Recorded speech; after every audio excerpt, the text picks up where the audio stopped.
اللهم صل على سيدنا محمد يا رب صل وسلم دائما ابدا على حبيبي.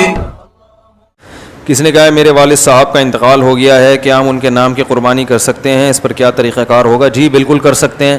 نبی صلی اللہ علیہ وسلم نے 2 مینڈے ذبح کی، ایک اپنی طرف سے اور ایک امت کی طرف سے.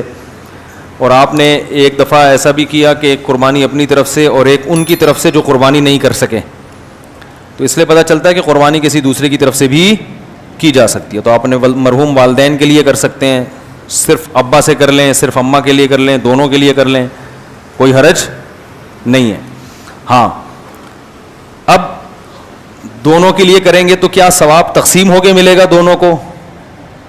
یہ ایک سوال ہے بھائی، سمجھ میں آ رہا ہے؟ بھائی ایک بکرا، ایک دمبا یا گائے کا ایک حصہ آپ کے مرحوم والدین دونوں کے لیے کر لیا آپ نے، تو کیا آدھا آدھا دونوں کے لیے ہوگا یا دونوں کو پورا پورا ثواب ملے گا؟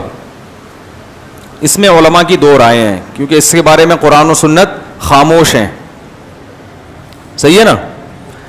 ابے بھائی بکرا ایک ہے اور ہو رہی ہے مرحوم ابا اور اماں دونوں کی طرف سے، تو کیا آدھا آدھا ابا اماں کو ثواب پہنچے گا یا پورے پورے بکرے کا پہنچے گا؟ سوال سمجھ میں آئے گا تو پھر جواب سمجھ میں آئے گا نا. تو اس میں علماء کی 2 رائے ہیں، کیونکہ قرآن و حدیث جہاں واضح نہیں ہو تو پھر اجتہاد ہوتا ہے نا. تو بعض جی نہیں، مرحوم میں زیادہ کے لیے بھی ہو سکتا ہے. زندہ میں تو ایک کے لیے ہی ہوگا، جو مرحومین ہیں ان میں پوری امت کے لیے جب نبی نے کر لیا تو نا تو آپ بھی پوری امت کے لیے بھی کر سکتے ہیں. اصل میں ہوتا وہ آپ ہی کی طرف سے ہے، تو آپ چونکہ ایک ہیں تو آپ ایک ہی بکرا کریں گے، لیکن اس کا ثواب پہنچایا جاتا ہے زیادہ لوگوں کو. تو وہ 2 کے لیے بھی ہو سکتا ہے، 10 کے لیے بھی ہو سکتا ہے، پوری امت کے لیے بھی ہو سکتا ہے، وہ زندوں کے لیے بھی ہو سکتا ہے، لیکن وہ ہوگا پھر آپ کے لیے. لیکن جب ہم قربانی 2 کی طرف 2 زندوں کے لیے کر رہے ہوتے ہیں پھر وہ دونوں کے لیے الگ الگ ہو رہی ہوتی ہے، اس میں ایک میں 2 آدمی شریک نہیں ہو سکتے. لیکن صرف ثواب پہنچانے کی حد تک جہاں تک بات ہے تو ثواب پہنچانے میں تو 10 کو پہنچا دیں آپ. تو اب علماء کہتے ہیں کہ بعض علماء کہتے ہیں ڈیوائیڈ ہو کے پہنچتا ہے، صحیح ہے نا، اور بعض کہتے ہیں نہیں پورا ثواب اس کو بھی ملے گا، پورا ثواب اس کو ملے. دونوں قول ہیں علماء کے. تو اس لیے افضل تو یہی ہے کہ ابا کے لیے الگ کر لیں، اماں کے لیے الگ کر لیں، افضل یہی ہے. اور اگر نہیں کر سکتے دونوں کے لیے کر لیں، ایک ہی کر لیں دونوں کے لیے.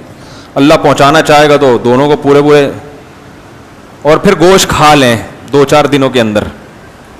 کیونکہ وہ ایک آدمی نے خواب دیکھا کہ اس کا بکرا جو اس نے ذبح کیا تھا جنت میں ٹہل رہا ہے. 2 مہینے بعد خواب دیکھا، لیکن لنگڑا ہے. اس نے کہی تو میں نے پورا بکرا ذبح کیا تھا، لنگڑا کیوں ہے؟ تو فرشتے نے بولا کہ ابھی تک چانپیں فریج میں رکھی ہوئی ہیں تمہاری.